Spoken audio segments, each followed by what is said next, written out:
Little word association, listener. When I say PBR, what's the first thing you think of? Hipsters? Skaters? Welders? Yuppies who kind of want to seem like hipsters, skaters, or welders? Pabst Blue Ribbon has been sold in these United States since the late 1800s. You probably had it. It's fine, nothing special. But around the turn of the 21st century, as Anheuser-Busch and Miller Brewing Company bludgeoned each other with slick ads and multi-million-dollar marketing budgets, and Gen Xers started moving into warehouse districts on the outskirts of major American cities, something changed. People started drinking PBR. Like, cool people, and a lot of PBR. What happened next would become the stuff of brewing industry lore. This middling lager became the hottest countercultural lifestyle accessory since Chuck Taylor's or not having a Facebook page. It stood for authenticity, creativity, tenacity. Whatever you wanted it to be, your can of PBR was happy to oblige. It was the sort of word-of-mouth indie sleaze cachet that big corporate beer brands would kill for. And as Blue Ribbon went mainstream in the aughts, especially after bankers destroyed the U.S. housing market in 2008, giving millions of Americans an unwelcome taste of downward mobility, Pabst Brewing Company found itself at the helm of a serious heater. But how do you, a corporation, keep the momentum going when your beer's popularity is based on how not corporate it seems? Here to talk about this vexing PBR paradox is Steve Sticks Nielsen. These days, he's the vice president of cult indoctrination at Liquid Death, but from 2009 to 2018, he was part of the lifestyle marketing team at Pabst, tasked with boosting Blue Ribbon's bona fides in the scene, like every scene, without going bust. It's PBR, it's Sticks Nielsen, it's the Blue Ribbon hipster halo, and it's all right here, right now, on VinePair's Taplines. Yes! The show is Taplines. The guest is none other than Steve Sticks Nielsen. I, of course, am your host, Dave Infante. We have got a ripper of an episode in front of us. Sticks, welcome to Taplines. Well, thank you for having me. I really appreciate it. Sticks, where are you joining us from? Evergreen, Colorado. So I'm about 8,000 feet here on the side of a mountain, but it's been home for 23 years. So I figured out the work remote thing quite a while ago, as I always tell people. Yeah, right on. I mean, Evergreen may be your home, but you are traveling the country and to some extent the globe in service of getting delicious beverages into the hands of people who crave them. And we're going to talk all about that, of course. But for our Taplines listeners who are just catching up and don't know Sticks, we need to tell them a little bit about who you are, man. They know you're living in Colorado. They know you have a very cool nickname because, there are a lot of Steves in the world, but there's only one Sticks. But the reason you're on the show today is to talk about some of those beverages. You currently are the vice president of what's called cult indoctrination at a little brand that folks may have heard of called Liquid Death. That cult indoctrination, I think, is more or less in the same lane as lifestyle marketing, but I'm sure there are some other dark arts associated with it that I'd love to hear about. But the reason that you're here on Taplines, a beer show, is because for a long time, almost a decade, you were working at another brand that's very near and dear to the American drinking public's heart, and sort of like shaping that legacy, that brand aura or mythos, that cult, so to speak. I'm talking, of course, about Pabst Blue Ribbon. When did you start at Pabst, Sticks? 2009 was when I started, and it's all because of a guy named Brian Clark. And it came to be, really, this is essentially, not many people know the story. How I ended up there was I was actually one of the first sports marketing managers at Red Bull. A little thing called Red Bull. Nobody knew what it was. Yeah, another little brand that folks may have heard of. Yeah. Yeah, and but that was almost 20 years ago, and there was no other energy drinks, nothing else. So fast forward, to make a very long story short, toward the end of my tenure at Red Bull, before I left to go to Pabst, I had these world-class athletes that I was working with. And we'd have, typical Red Bull fashion, bottle service, crazy town, right? I had big budgets, but they were always requesting this thing called Pabst Blue Ribbon. And I remember, like many consumers, I was in my head going, wait, that's the shit we drank in college. What? Why do you? I could get you any bottle of liquor you want, and you're asking for Pabst. And so it was just really intriguing. But we're talking like the skaters, the snowboarders, the surfers, and these, for all intents and purposes, the cool kids. And they're like, we got to have Pabst. And so we're in this beautiful, like, they're called energy stations. So we'd be it could be F1, it could be a motocross event, it could be a surf event. Red Bull basically has these mobile structures. And the next thing you know, there's Pabst Blue Ribbon cans everywhere. And I was like, what? Like, and his name was Brian Clark. And basically he's connected and said, hey, I've heard of you. I'm now running this thing, Pabst Blue Ribbon, and I'd want to talk to you. And I said, yeah. Hey, it was just real happenstance. And basically Pabst was located at the time in Woodbridge, Illinois, which is literally outside of Chicago, and it was in a strip mall, basically. It was crazy. Like, you walk in and it's all this memorabilia. They had that big wagon that they used to have. They carry, Pabst, but it was like walking into a museum of Pabst Blue Ribbon. But then what I didn't realize is the portfolio that Pabst Brewing has underneath. And that's a whole other thing we can talk about, all the other brands. I dabbled in those as well. But that's literally how it happened. And when we shook hands, and he and I could tell he got along well. He's a very bright guy, very well educated. And he was like, I need you. I'm just not sure how. And I had to come up with a job description, but that's literally how I started at Pabst. It was that. And note to everyone, like, you never know where these leads are going to lead you. And this is something where Brian and I hit it off, and the rest is history, which we can chat about. But that's literally how it came to be. It was just very viral, very got to have this brand, but no one knew why. It was just the brand to have, The dream for marketers. Cool kids 100%. Are talking about the brand. You don't know why.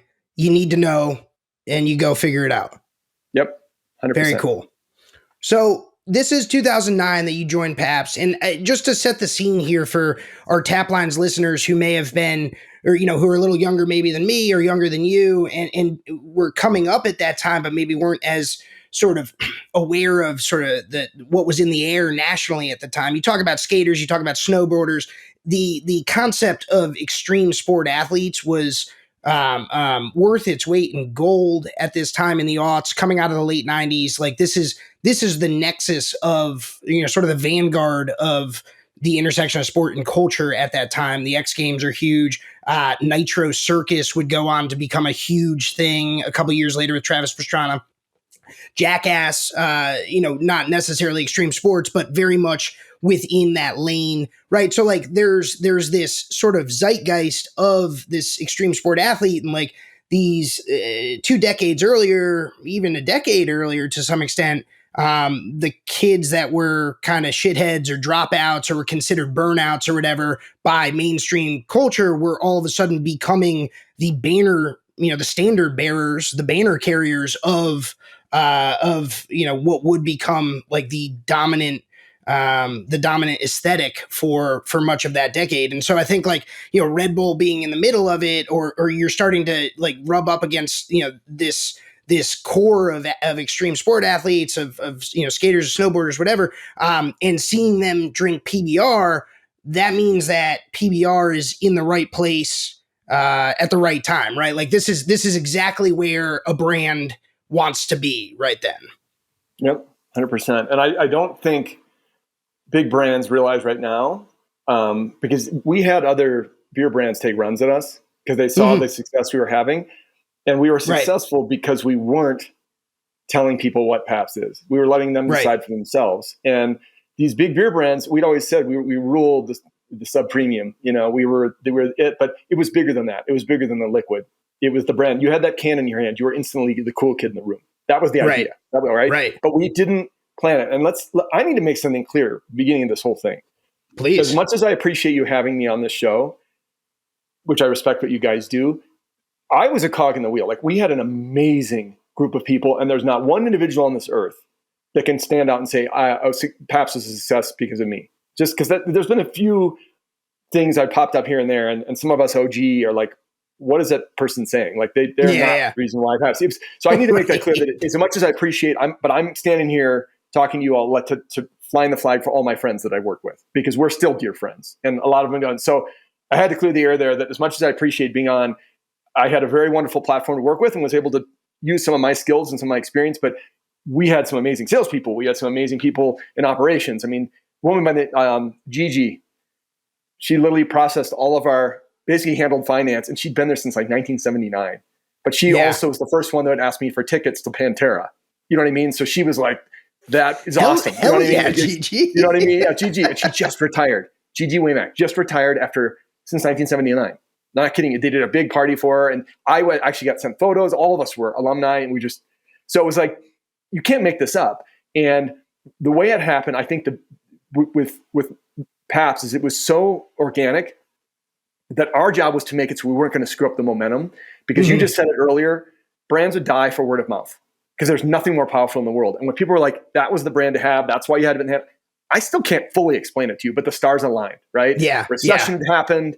People ran out of money. Sadly, good or bad, wherever we look at it, liquor and alcohol sales go up when there's a bad event. And so there was a lot of things that happened there. And I just kind of wanted to clear the air a little bit that I'm happy to be a mouthpiece for my team and the people that I work with. And there's still a few there, to be honest with you. There's still a few who've been there for quite a long time, actually. But it was amazing time, and I'm proud to say I was a part of it. Yeah, right on. No, thanks for the clarification. And I think it's always important to sort of realize that when you're talking about enterprise level beer sales or enterprise level anything, it's never one person's vision that goes into like actually pulling this thing off. Oftentimes, one person or a small group of people winds up with the credit. But as you've magnanimously pointed out, it takes an entire team pulling in the same direction to put together what turned out to be a solid, decade and a half run for PBR. That this wave began to crest right around the early aughts when you were probably still working for Red Bull, and then just carried right on through. So yeah, a whole gang that put it together, and we're very glad to have you on Taplines representing to some extent informally that whole team that was working to make Blue Ribbon ubiquitous across these United States. Sticks, I want to put a little context around this, put a little definition around this. And in research for preparation, for this episode, I went back and I read some contemporary reporting at, both from your time at Pabst and then predating your time at Pabst to sort of get a feel for what the brand was doing and sort of where it was at, during this formative era. So I'm talking about basically through the aughts from 2000 to, 2010, you joined right at the end of the decade. At the beginning of the decade, PBR is already on the upswing. And I'm going to quote here from a big article that I'm sure you're familiar with. It ran in the New York Times Magazine in 2003. It's called, the title was The Marketing of No Marketing. And I'm going to quote from it here. Quote, Pabst Blue Ribbon, PBR as fans call it, is currently enjoying a highly unlikely comeback. In 2002, sales of the beer, which had been sinking steadily since the 1970s, actually rose 5.3%. From the start of 2003 through April 20th, supermarket beer sales are up another 9.4%. It's endorsed in the Hipster Handbook, a paperback dissection of cool, and is popping up at trendy bars from the Mission District to the Lower East Side, close quote. So that's in 2003. This predates your time there, but this is the wave as it starts sort of picking up speed. And I'd love to sort of, start our story there or chat through a little bit what the brand is doing before you get there a little bit, to the extent that, you're aware of it, I'm sure, because you come and you pick up where it left off in 2009. I want to just understand, when you come in, what immediately predates, where are you picking PBR up? Well, honestly, it was to your point, the wave had already started. And I thought I wanted to step back and from my position and see what had gotten it there. Best way I could make sense of that, right? Yep. And for me, the easiest, route to follow was to talk to my friends in skateboarding. And I noticed that skaters have really wrapped their hands around it. And it's amazing to me the amount of brands that have screwed up trying to get involved in skateboarding. But if you look at it, high fashion copies what skaters look like. You've always got these, gals who have the skater boyfriend. There was, God rest his soul, Dylan Reeder, one of my favorite skaters ever. The dude had model looks, right? And the dude would be invited to Right. carpet events in Fashion Week in New York City. Sure. And he had the look, right? Leather jacket, had the hair, had everything. Like, and he's an amazing skater. But that guy was like, to me, epitomizes what it was. He was like street cool, but did it his own way. And it was kind of, that's the ethos we had of like, we don't want to screw this up. So we're going to kind of allow, like, and I would just watch from a distance, like, why is this infiltrating, to your point, action sports, art, music? And we were just there, and it was popping up. But I think a big part of it was consumers were going, you know what? I'm not getting this shoved down my throat. There's not sampling people handing it out every month. They're not handing out crappy 50-50 t-shirts. You know what I mean? There's no slogan anywhere. There isn't a banner blasted anywhere. It was like the cool kids, you know, you were the cool kid in the room. Like I said previously, that was the accessory. How that happened, I don't think there's one person that could say this happened. It was very, very, and again, it's an overused marketing term. It was very viral. It was very organic. And again, you cannot put a price on that. But what the thing is you need to get people in place that are going to protect that, which a lot of people don't want to say no this day and age. They want to say yes. They want to be the cool kid. They want to be able to, and there's too many yes people out there, not thinking at all how that's going to affect your brand. And so I think we were so hypersensitive to not goof up this momentum. So when I joined, yes, the wave was happening. It was, okay, this wave over of like the brand. Then I thought, okay, how are we're going to get into people's hands that other brands wouldn't be able to do, and they would do it inauthentically. And so for me, when someone say, well, what definition, what you do? I credibly integrate brands into scenes that other brands try to buy their way in. That's what I do. So if I use Thrasher magazine as an example, we go back to skate. Those guys asked for beer when I heard that was there because they're friends.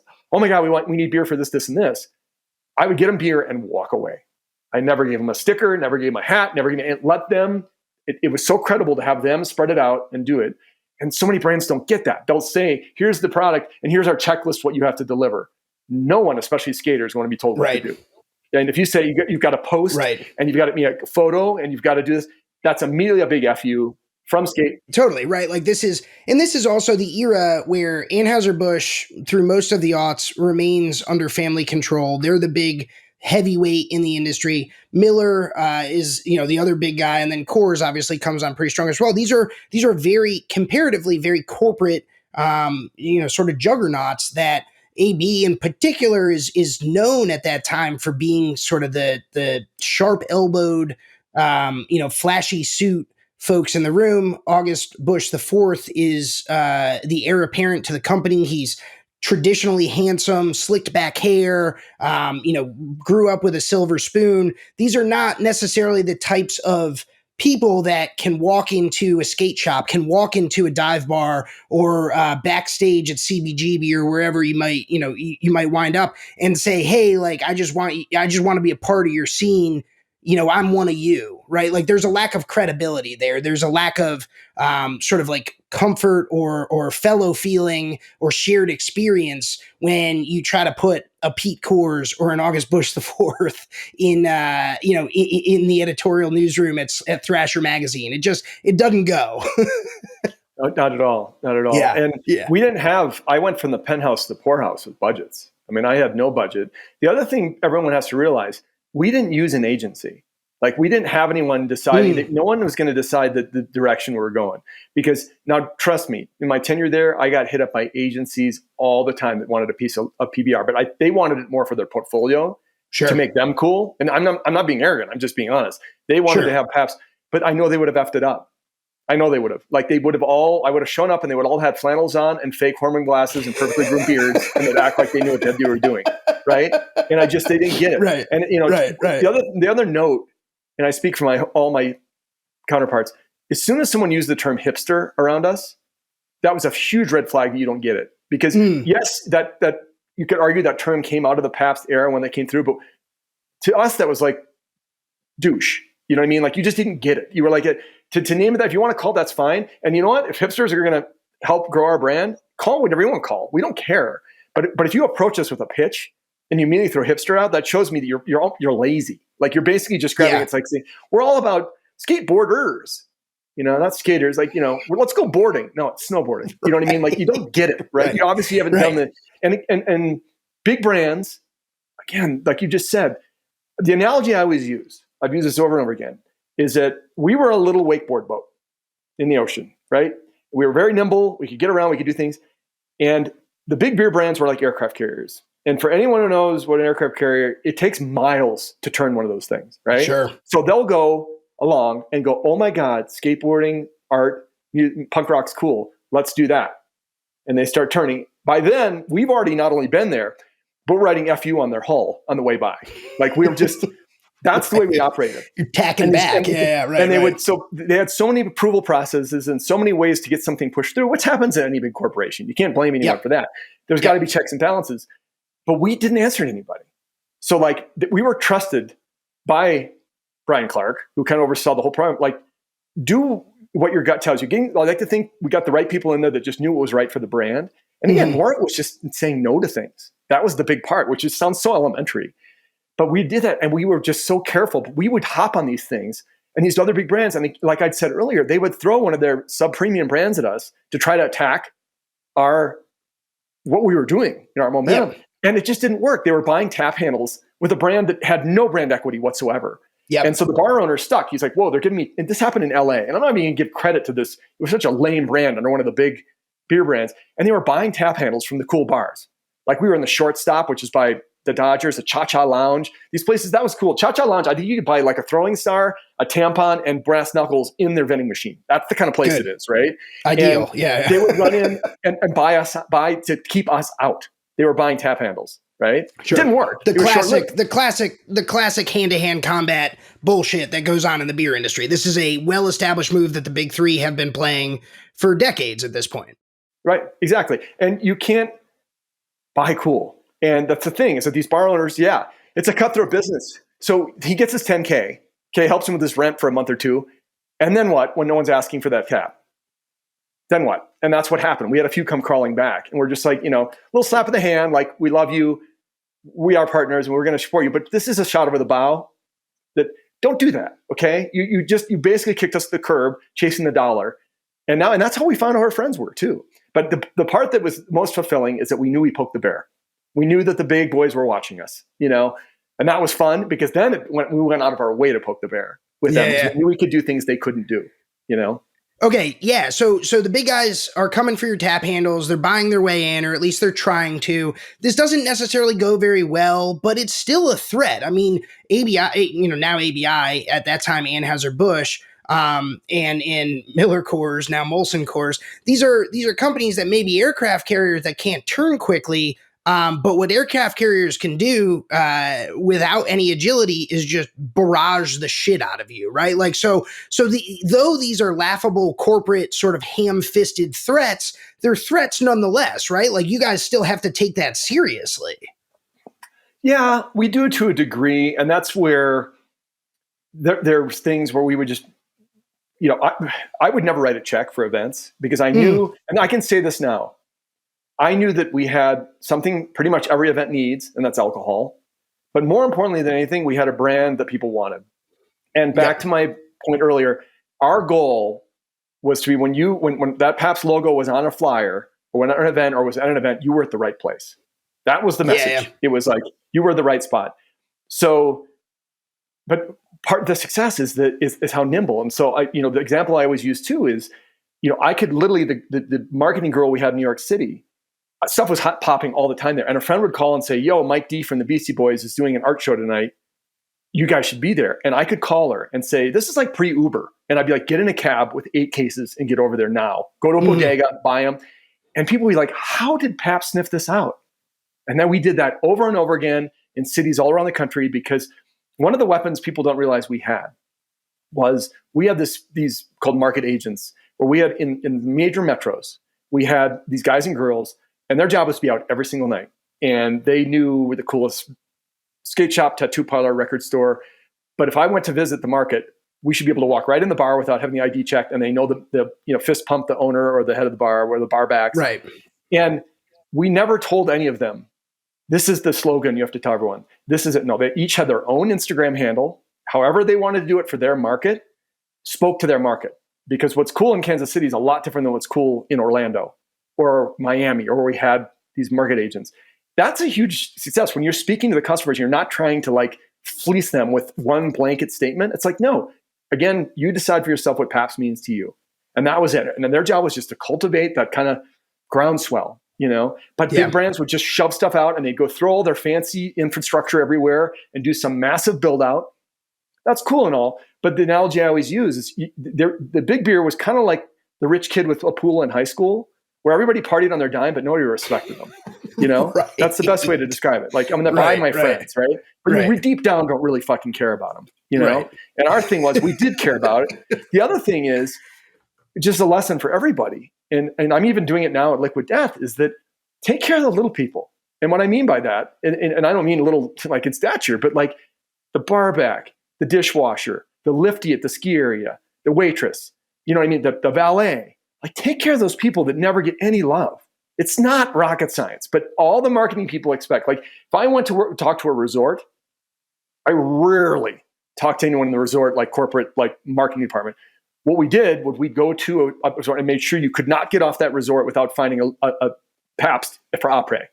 We just locked in the bars, and we went in the bar and say, hey, like I did some goggles with a brand called Air Blaster, which worked out great because they're unisex. You can't hide them, the brand, but you could only get it if you knew someone, and then we ended up doing a program with it where you got a coaster and you could, that kind of thing. But the big success was that part. Again, Big Beer maybe took a run at that, but they got the wrong people. They were even copying the fact that we had can cards. Our card literally wasn't Pabst can, which just stopped people. And they'd want to read it and whatever. And the next thing you knew, one of the other companies, and again, I'm never going to give credit to these guys because they're so unoriginal. One of the brands was running around doing the same thing with their cans. It's like, super original, guys. Way to go.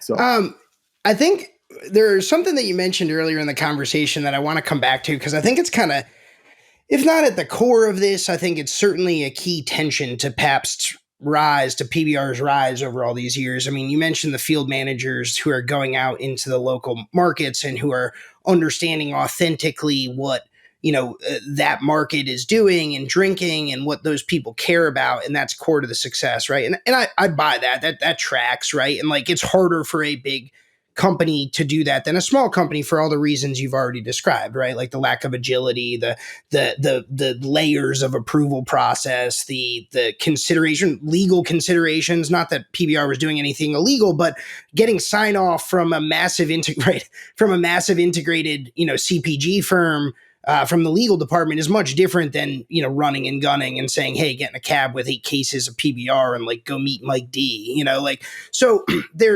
there's some built-in advantages there. But the thing I wanted to come back to is you mentioned this idea of sort of like the hipster and hipsterism, right? And you mentioned it specifically in context of agencies wanting a piece of PBR because they want it maybe as an image play for them. They want a branding play for their agency because it's a good look for them. And they use the concept of hipsterism to pitch you on why they should be the one to take your brand to the next level or whatever the pitch may be. And they're like the tension there that sort of like I want to draw out a little bit is that as PBR gets, more and more successful over the course of the aughts, it becomes a genuine phenomenon. It's not selling volume in the way that Bud Light or Coors Light or Miller Lite is selling. Of course, those are basically untouchable brands from a volume perspective, but it is gaining, the growth rate is tremendous and its cachet is at that time indisputable, right? Like this brand is unironically one of the coolest beer brands in the country at that time. And what that does, it brings drinkers, right? And it brings more customers to the fold, but it also brings people who want a piece of it on the agency side or on the corporate side of things, which creates this tension that is sort of innate to the concept of hipsterism anyway, which is like, all right, how much of this is a real thing? How much of this is an invention of marketing? Like, these people are supposed to be, sort of like gatekeepers of cool, but they're also sort of, the sort of thing that a lot of people make fun of, or it's a punchline, right? And so it strikes me that like agencies bringing that to you and saying, hey, we want to bring, PBR to the next level with this type of marketing, or looking at this demographic, or we understand hipsters better than anyone. It strikes me as like kind of there's a symmetry there, right? Is that like that tension between PBR going with a big flashy agency, and the tension of hipsters and hipsterism, to the extent that that was even a thing, being sort of this thing that's both popular and also reviled because it's popular.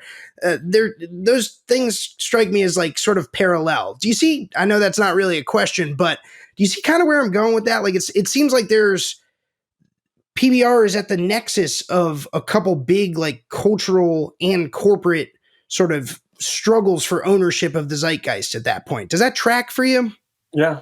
And everyone loves the underdog, and I think that would really played in our favor, but it's very annoying, just speaking for me, being in marketing all these years, when people see a fad or a trend or a thing, and then they try to hitch their wagon to that, but it's so inauthentic and so fake. And I think that when I say that, it's not to say that there aren't really good agencies out there. Don't get me wrong. I mean, Mike, the founder of Liquid Death, is an ex-creative, right? But the reason why he started Liquid Death is because he was so sick and tired of said agency. He would pitch really good ideas, and these big brands who wanted to be cool would pick he thought his weakest idea.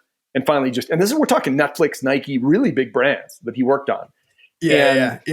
With it was annoying to me, the fact that, I mean, I'm even, again, back to Liquid Death, like people 4 years ago, when all we had was one can to work with, kind of didn't give me the time of day. Like, good luck with your canned water. Yeah. And now they're coming back to me pretending we're friends, and that happened a lot with Pabst, where people didn't give us the time of day. And it was funny because, we could never afford to pay for some huge Live Nation partnership, which we had now at Liquid Death. They're actually a partner of ours. We're not paying in money. It's like they're a partner. But yet Lollapalooza stole our blue ribbon logo, and we're selling trucker hats in 2010, I want to say. And that was part of the thing. But we didn't have the finances to like sue them cease and desist because they were stealing our likeness. It was a total ripoff of the blue ribbon, but it said Lala in the middle. But to me, I also, speak out of both sides of my mouth, that's part of the cultural fabric there. Like people can identify that logo. And like the fact that Lollapalooza wanted to get street cred and copy our logo, right? That's pretty cool. And we saw that happening a lot. And that was another thing where to see brands swipe our logo and swap it out with the name of their company, whether it's that's you can't put a price tag on that either. That means that's brand equity. That's building brand equity. And the other thing on that part is, and I'm going to call them out right now. Please. The distributor we had for Denver was Coors Distribution. Okay. Sure. And it got back to me that, Red Rocks, which is, again, right below where I live in Evergreen, amazing, iconic music venue. We had gotten maybe it was our pounder can. I want to get in there. Long story short is we came to find out basically that they were short ordering or delivering to Red Rocks because they knew they'd blow through the Pabst right away, and everyone was forced to buy the Coors product, which was really shady, right? And I had the GM of the warehouse. I had to be at the distributor one day, and he said, "Hey, I got to tell you something. We really need a lot more POS, point of sale. We need all the more swag. We need all this of the Pabst stuff." And I was like, "Okay, why? Like, we don't at the time, sales wise, weren't touching the Coors portfolio." He said, "Because everybody's stealing it. Because our workers are stealing out of the warehouse all the Pabst stuff. Everything else sits there. All the other brands were just sitting there, but anything that had that Pabst logo was being stolen." And you could argue, well, that's not cool. Don't steal. I don't condone stealing. I'm just saying brand equity. It's like they were sick of wearing the golf shirt with another brand on it, whatever. They wanted our black T-shirts. Okay. Everything went from when I started red, white, and blue. We started doing black. Okay. Black hats, black shirts, where people freaked out on that. Yeah. We just switching up. But then again, not that we caught it. It wasn't any one person, but look what happened when the LA Kings hockey team moved it. Sure, when they changed all to all black. Yep. Look when Atlanta Falcons changed to all black. They went from literally the bottom of the barrel, NHL, NBA, NFL, to being the top 5 seller. Yeah, some about black. But my point is the fact that people were saying we're having trouble at bars.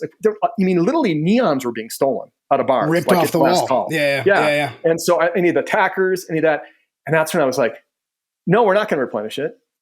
And that wasn't fully my call. I mean, the sales needed POS, but in my brain, I was like, everybody wants what they can't have. So if we limit how much is out there, it's going to create even more fever pitch. So that was to me where here we're in their house. And I think it really annoyed Coors that we were just literally their shining star, but they didn't want to admit it.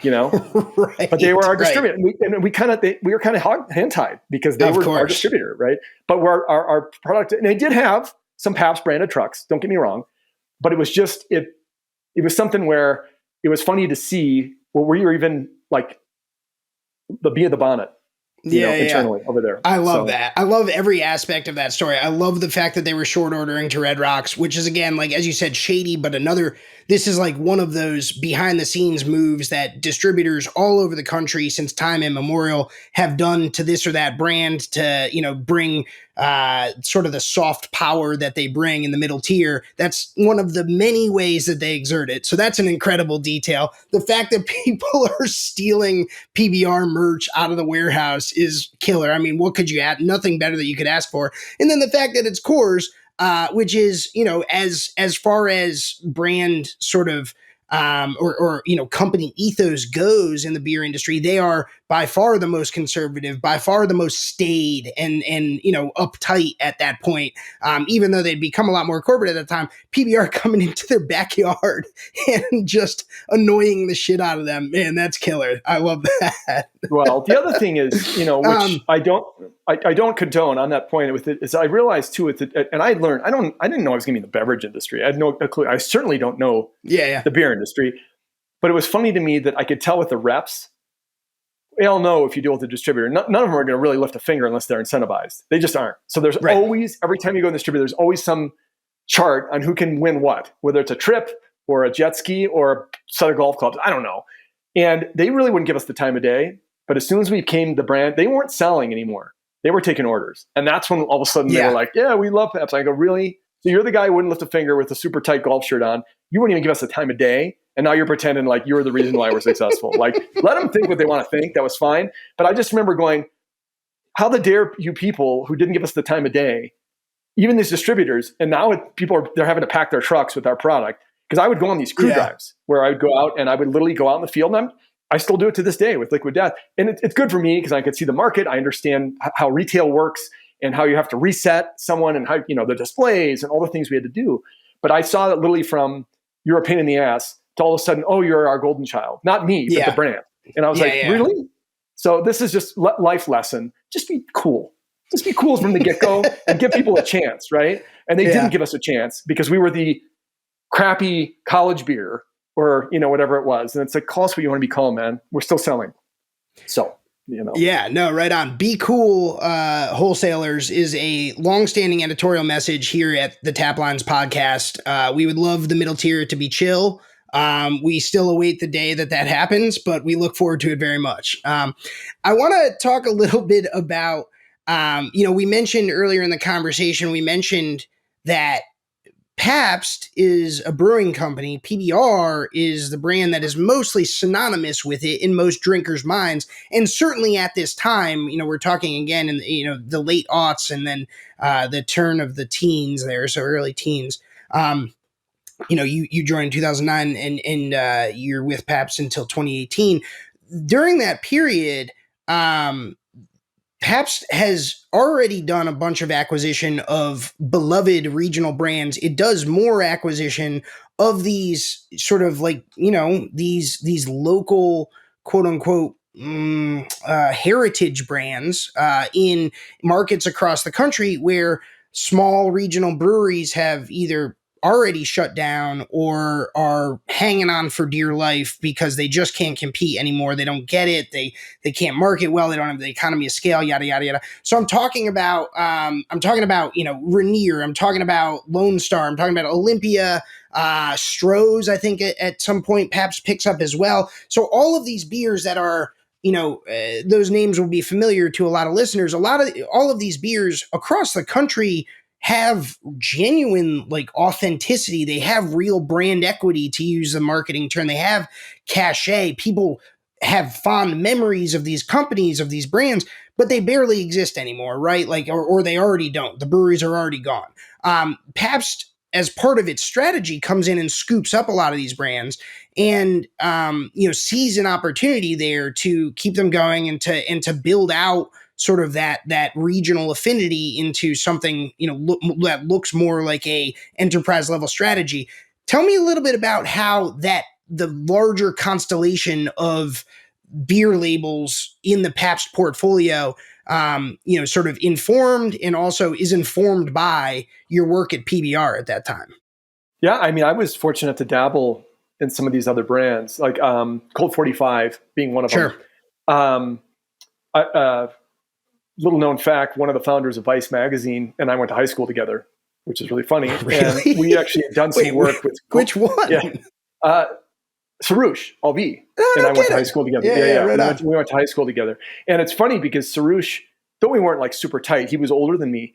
The reason why we got along well is that we would always see each other at punk shows. So we just kind of give the nod across the room, like whatever. But we had in that way. And we kept in touch after high school. When he started Vice, I was at Airwalk Footwear. That's a whole nother story. And we placed one of the first ads when it was just paper with Vice. Yeah. So he and I kept in touch. But I'm friends with, it's called OM Records out of the Bay Area. And we ended up doing a 45 single that literally, I have it over here, but I'm not going to pull it out. But and the vinyl looks like beer, but it was with Lando Calrissian on the front, and it was with people under the stairs, and it was a 45.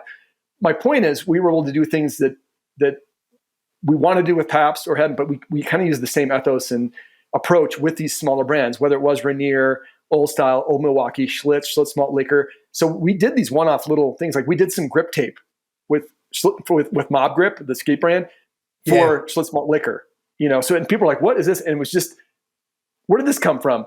Yeah, just kind of infiltrate and fun little projects. But we ended up having brand managers oversee these various brands, Olympia, and they are their local heroes, And it was like, how can we do one-off fun projects with this? So it kind of, the little smaller brands learned from what we were doing at Pabst, and in some ways, it was fun to kind of, hey, let's do it with this brand because that's almost too small for Pabst. You know what I mean? It's like we want to affect something, you know what I mean, with these little brands. And it was fun to see, like Natty Bo. We had the Natty Bo character, and the guy who managed that brand was running around Baltimore, and we doing these crab boils for fun. Like you come outside of an Orioles game, and all of a sudden there's a crab boil, and this guy's standing there with the outfit, and trying to just do it how you do it locally versus, again, paying some experiential marketing company to F it up. Like, no, do it legit. And he had no budget. I think he was solo. But it was like, how do we speak to these consumers? And just, you have to learn first. Like, you have to be part of it, just whether it is lurking in the bars or looking at events and seeing who these consumers are, what do they act, what are the things that what speaks to them, versus just shotgunning it in there, which most companies do without thinking about it. And they get their token photo and present it in a boardroom in a PowerPoint, and that's the end of that. No one cares. They check the box and they move on. We weren't box checkers. I don't think ever once was it like, this is where all the things we need to hit, and you better check those boxes. That was never in our vernacular, ever. It was like, no, you do what's best, what feels right for the brand. It won't be detrimental. And so we kind of, back to your original question, with our regional brands that we had, we just wanted to take nuggets that we'd learned from Pabst and apply it to these smaller brands. And it was fun. It was fun because some people were like, oh man, I forgot about this brand. Or some of them had never seen it before.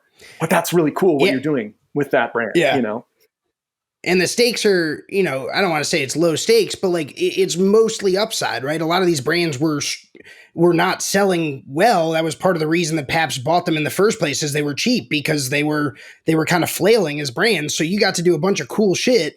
And if it hits, great. Like this stuff, all of a sudden we're moving cases of Rainier that, like that, or of Olympia that, we weren't seeing that type of volume out of these brands before. That sounds like a hell of a lot of fun. Yeah. Well, and people forget too that we had a brewmaster. I mean, this wasn't just let's slap a label on a different can and bottle and it's the same liquid. I mean, that's not, but let me give you an example of how taste does matter. And some of this, I have a very good relationship with Loveland Ski Area, which is where I probably, it's a half hour from my house. I ride during the winter as many times a week as I can. I know the management, it's family owned. And I was able to get Red Bull in there early on. And then we got Pabst there, which sold amazingly well. We started getting more and more traction with Rainier. And so I worked with the distributor and worked with the local salespeople. We got Rainier into Loveland, and it outsold Pabst. So that was the light bulb went off there. We're like, wow. Like, and it was doing great in the Northwest. But that was an example of like, people weren't just buying it because, oh, it's the new Pabst, where it actually, there's a good tasting beer. Not that Pabst is bad tasting, but the beer business in general, everyone's got their palate. Everyone wants to argue about what's in their beer, whatever. Sure. relax. Like, this is something that whatever you like, it's going to be that kind of stable. If that's what's in the room, I can stomach that. It's good. But that was a case where we were like, whoa, there's really a following here. And that's from Colorado, when they have their flag planted in Seattle, but it was cool to see that, where you could say it cannibalized our business, but it was still coming out of the same bucket. It was still a PBC, Pabst Brewing Company brand. Yep. So, yeah. You when you were talking about like bigger brands like checking the box, whereas PBC, not doing that, actually living the life. I'm reminded of I was at a certain macro brewer, their headquarters in St. Louis. I'm talking, of course, about Anheuser-Busch. This is InBev days, where it's like 2014 or so, I want to say. And they had brought me down there for, I forget even what the junket was. But they had like a concert series in the parking lot or whatever. They had live bands playing in the parking lot. It was cool. It was, whatever. AB has tons and tons of money. They bring a musician out and it's going to be a good show. And I'm standing next to someone on their like communications or marketing team while the band is sort of like vamping, they're in between songs and they're doing a little crowd work. The lead singer is. And the marketing guy next to me is muttering like, say Bud Light, like as though like trying to like will it to make it happen type of thing. It's like when you talk about checking boxes, I think immediately about that lived experience of this guy's like vibrating with anxiety that like, oh my God, he might not mention the brand during like the interlude, It's just like, so very different ethos there. Oh yeah. I mean, we actually had it happen on that note. We had ended up, as the brand progressed, doing it's called Project Paps, where we did our own music festivals instead of just latching on the executive. We did our own. So we did them in Portland, Denver, Philly, and Atlanta. And we had Ice Cube, a couple of them, which, by the way, couldn't be a nicer guy and very professional and quite entertaining, actually. I met him before he was performing. And he, anyone recalls, he was doing he was promoting Coors Light, I think it was. And he got on stage. That's right. He got on stage and it was packed for his set. Packed. And it was Portland. It was funny because I was shooting photos at the time. And it took us all by surprise. And it was a snippet we hung on to. But he literally, in front of everyone between songs, goes, F Coors Light, what did he say? I'm totally butchering this, but like, I fuck with PBR, whatever. And he was drinking a beer, whatever. And it was just like the biggest, I'm thinking, dude, you just imploded your bridge with that brand. But no one asked him to do anything, but he saw this crowd and how everyone was so excited. And the majority of the crowd was just a bunch of white males, and females. Like, it was just like, but they were there to support him and his art and what he does. Yeah. And he was like, this is fucking cool. Like what I'm doing here. Otherwise I'm getting paid to do this. And they want me to do a shout out. And I'm not doing a shout out, to your point of Bud Light guy, which it's sad to say that's with most brands and most things like that. They sit there fretting about that's the they business. Need to get that Yeah. It's their job security, Yeah, sure. And we were never put to that standard of they need to post, they need to mention anyway. Because as soon as you do that, as soon as you approach someone, no matter, even if you think they're the coolest guy or girl in the world, I guarantee you internally, mentally, there's a little block that's going that you just, no, don't tell me what to do. People don't like to be told what to do. So it's very fake, and consumers can figure out when it's a paid placement. Even now more so than ever, right? Like in that, I feel like one of the things I would love to sort of in the remainder of our time, I'd like to sort of we've been looking back at your time at Pabst, and we're talking, mid to late aughts, and then all the way through the end of last decade. I think the shift there, I'd like to look forward a little bit, or, maybe like figure out sort of placing this back in the contemporary context. Obviously now you're working at Liquid Death, which is a very hot brand, non-alcoholic, but takes, you've mentioned at different points in this conversation how some of the things you learned at Pabst, you learned at Red Bull, you learned at Airwalk have informed what you've gone on to do, you and your team have gone on to do at Liquid Death. I think like, one of the things that really interests me about PBR and this story and this moment that you were there, this period that you were there, is that this stuff cannot, by definition, it cannot last forever, right? Like everything is cyclical. Consumer tastes are cyclical, and notoriously fickle. And that like sort of tension that I was poorly trying to articulate earlier between sort of corporate forces and the forces of cool or of cachet, cultural, sort of affinity, like that sort of struggle is always going to morph into something else, and it's going to oftentimes it the corporation wins, right, and absorb, or the corporate forces win and absorb that cool, and then cool goes somewhere else, right? It becomes, that's no longer cool, and everyone moves on to something new because those big aircraft carriers simply can't turn that fast. So you've got another few years with the next cool thing before they glom onto it and ruin it, right?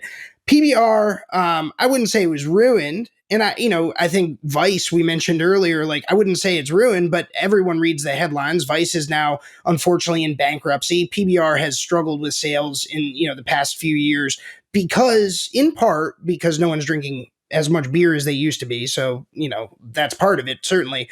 But also because the culture is moving on and moving into new directions, right? And I'm curious to hear, you've had so much experience sort of like at the bleeding edge of, or at the vanguard of sort of like marketing authentic culture in a commercial context. And you've done it at several different places. You have moved where the cool is right now. Like, one of the coolest things going, and not to flatter you, but like, anyone who's out there knows that Liquid Death is a very, very cool brand at the moment.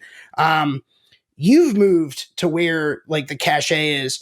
I'm curious, like, your perspective, having done this a bunch of times, how the brands that sort of take, sort of like get to that level, get to PBR's level, like how do they evolve once the spotlight maybe dims a little bit? It wasn't a flash in the pan. I don't want to say PBR was a fad. Again, I mean, it's a very old brand, but hopefully you understand what I'm saying here. Like, there was a shining moment for PBR. It's not currently like the prettiest belle at the ball, or whatever analogy you want to use.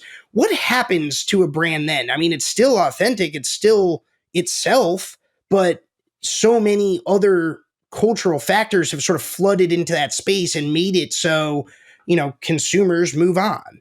What happens then, Sticks?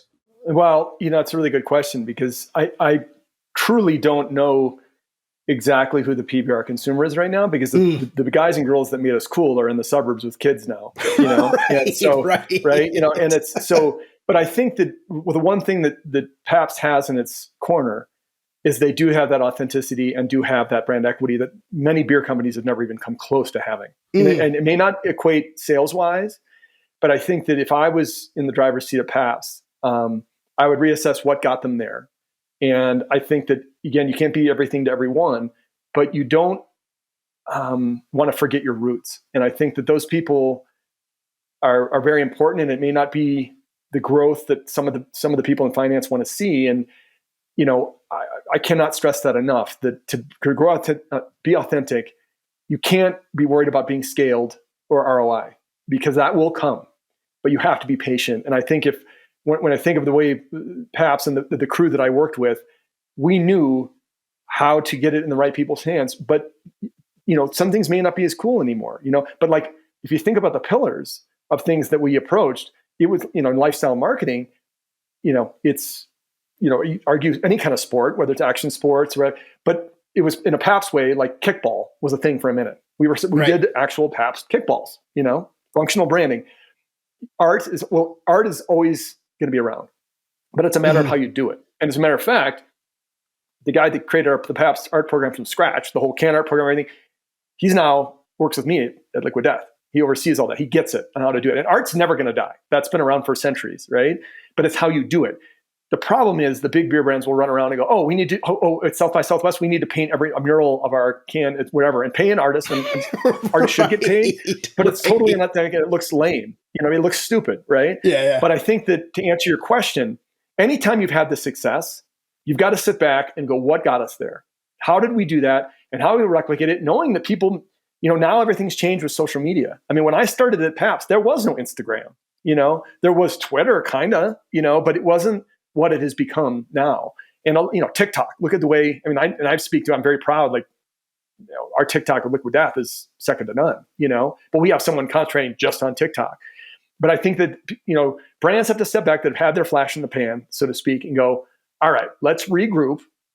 Let's not shotgun things everywhere and figure out what things really will, again, move the needle culturally for the brand, but we're there supporting, and it's not a take. And I think a lot of brands, we got the box checking, where else, and we're gonna be a culture vulture and come in and just swipe from that industry or everything and claim it's ours, but then not really do anything more. And I think if you revisit that, Penn, you build this strong foundation of people that support you. That is dangerous. And I think if I was at Pabst today, I would sit back and think of, all right, my time here, what made us successful back in the day? And I'm not saying it'll recreate that fever pitch, but you will still have that core following and kind of, as long as you stick the ethos of the brand, you'll be okay. But I think that when people deviate and then they hit panic button, that's where it creates problems, So that's what I would do, if I was there now. And again, it's a great liquid, and I think it still has its place for sure. It just, like I said, the people that really put it on the map are older now. But Pabst shouldn't be scared by that, because I heard the same thing from a major energy drink, not Red Bull, where they're not panicking, but they're like, wow, where's the next wave of youth to wrap their hands around our brand? And they're concerned with it. So every brand runs into this, right? And so absolutely. So that's what I would do. But I'd say that you can't, as people have gotten older, expect you're going to get the same results from the same things, hanging your hat on the same thing. You do have to expand. Dead fish follow the stream, as the saying goes, right? Right. So you got to keep looking out for new avenues and things. And again, think of things, as I said earlier, where no one has tapped into that market, pun intended, where in our case, it got to the point where we were literally on some of the menus of these finer restaurants where it had in the back of the menu, it said $5 charge where PBRs for the staff. And you could pay extra and just to take care of the bussers, the dishwashers, anyone, That was brilliant. And it was funny because we'd be in these high-end restaurants and it'd be all this fancy stuff. And then there'd be that kind of, to them, they got a little street cred. Yeah. They're getting a little dirty, There was totally, they're hit, Yeah. I think PBR, just to sort of jump on that, is that there was always, I think, this really compelling sort of patina or je ne sais quoi, whatever you want to call it, of sort of class divide and of wrong side of the tracks and of blue collar-ism. Now, why it was compelling is a major, and at times kind of gross sort of discussion to have, right? There is culture vulturism in some contexts. Not that PBR was necessarily doing, but the way people think about it, ooh, let's slum it. Let's get PBRs, or oh yeah, the back of house drinks PBR. Cool. That's cool for them, so there's something going on there, I think, or there's a lot of things going on there that get into weightier conversations about, race, class, sort of stature or status in America. But that all is upstream of the fact that the cool thing to do was to buy the back of house PBRs, that's all wrapped into that. And it's benign by the time it gets to the actual point of sale, where it's hey, let's tack on a round for the kitchen. Sticks, I want to leave you. We've gone the distance, and I thank you so much always for your time and candor. But the last thing before you go, we've talked a lot about how PBR, was a key to its success was being really locked in on its local markets, having those field managers. You made the point that it took a team to do this. It was absolutely not just you, but you were involved in a lot of it. I'm curious if there's one instance that stood out. You described some of the marketing gambits that you did over the years. I would love to hear one that you were particularly proud of, or was particularly fun for you in getting PBR into these local markets in a way that was authentic. If there's something that you had done over the years that you feel really sort of got at what the brand was, or what you thought the brand should be in a way that was fun. Anything jump out to you? Well, for me personally, because my background as a product developer, that's what I did at Airwalk. I built snowboard boots. So that's a whole nother story. But understanding timelines, raw material production. So I was given a very wide berth to do some one-off products, functional branding, so to speak, that weren't for sale. And again, everybody wants what they can't have. But whether it was a Leatherman, a Woolrich blanket, a Union binding, I did a BMX bike. So those were, I know, more material items than what you're asking, but I really have to tip my hat to our field marketing crew because they came up with some amazing ideas. Like, for instance, the guy that we had in Philly did a thing, and it was very grassroots, and it kind of just spread virally, called dumpster diving. But it was so hot in Philly this one summer that he rented, I can't make this up, he rented dumpsters and put them on blocks and filled them with water. And they just became ad hoc pools for people. Of course, it was totally illegal. He got in trouble. It made the news. But he didn't do it to go make the news. Like, you have to do that. But the other thing is, like, let's look at strip clubs. We had a guy in the South who had a little program called Bloobs. And it was literally these stickers that he had. It was like Pabst Blue with the sticker had a very pendulous breast. It was just funny. But bosom, bosom, yeah. But no one had really showed, because, strip clubs are kind of taboo, right? Like, you don't really talk about it. It's something that's in our cultural fabric here in the United States. So everyone had come up with these funny, but it spoke to their market, and it could be even bigger than that. But it was really fun to see that we have countless examples. So I'm kind of deferring to the field crew that we had and the crew we had internally in marketing, where we were just kind of empowering the people and letting them do these one-off things. Everything, it could be the bike polo that used to be a thing down the way. Big time, A lot of things we supported, obviously, again, a ton in the arts, ton in the music, and action sports too. But it was literally through these viral little moments. But they were never, ever did we go, oh, we need to get press. At Red Bull, it was all about how do we get the media to get eyes on us. That was all Red Bull thing, but they also could afford to put someone in a space capsule. For us, we're like, no, we're working with nothing. But that part of it, everyone should be very proud of that I worked with, because we had very little to work with, but we had everything to work with because we had brand equity.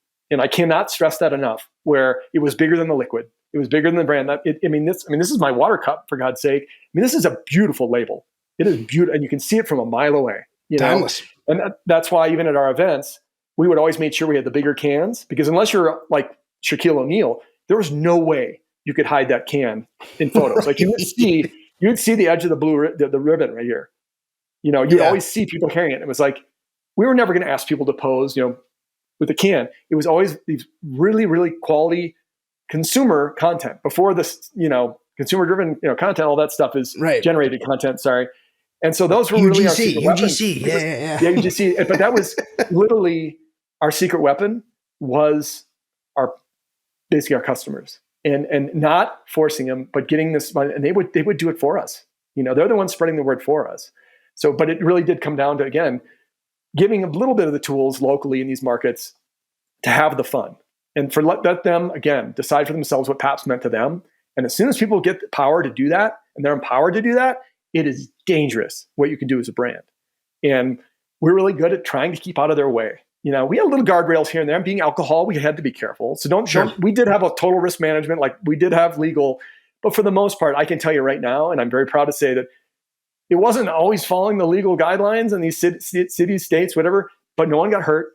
No one got we never had any blowback. It would have been more of you just got to be a little careful because of the liquor law being you have to be 21, right? But I can tell you honestly right now, I'd be lying to you if I said that I didn't want us to be the Aspire 2 beer for teenagers. Like, that was the beer you had to have. Of course. Right? Aspire 2. That one I can admit now.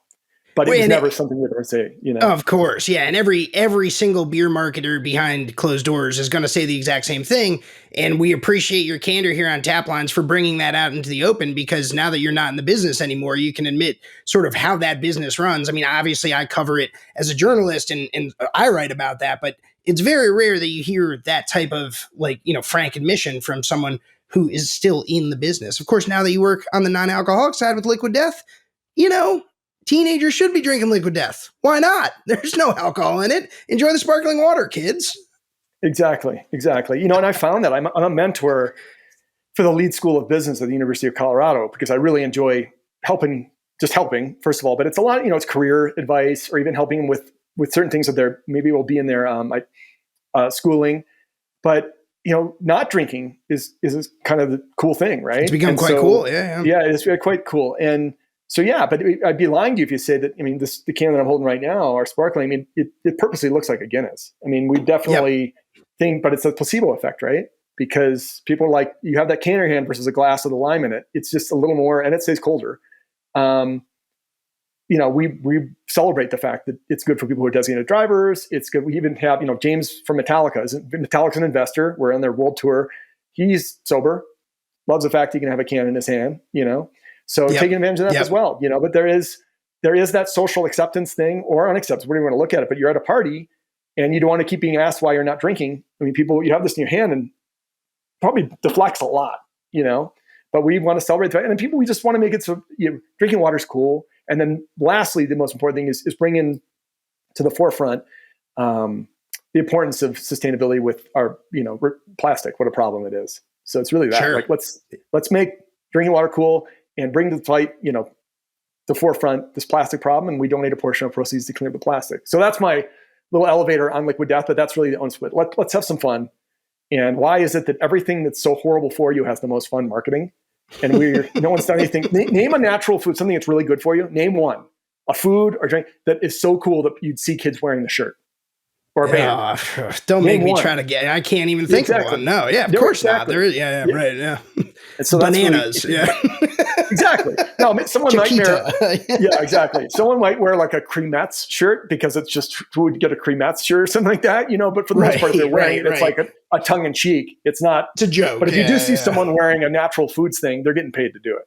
That's for sure. Right. So right. Anyway, but I digress. I just so appreciate you having me on the air, and again, I'm proud of my time there, and proud of the friends I made. And I'm not meaning to sound chattery here, but I have friends I'll have for life from my time at Pabst, and they've all, there's only a few left, like I said, and God bless them. But a lot have branched off to other things now, and what they've learned.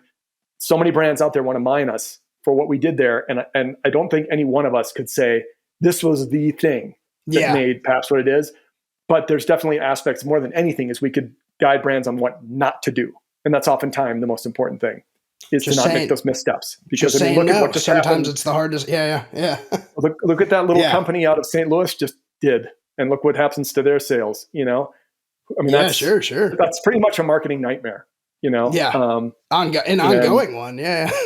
As we record this episode, it continues. Yeah. No, and teach their own. Listen, you can do whatever you want to do. That's your thing, but that is an example of.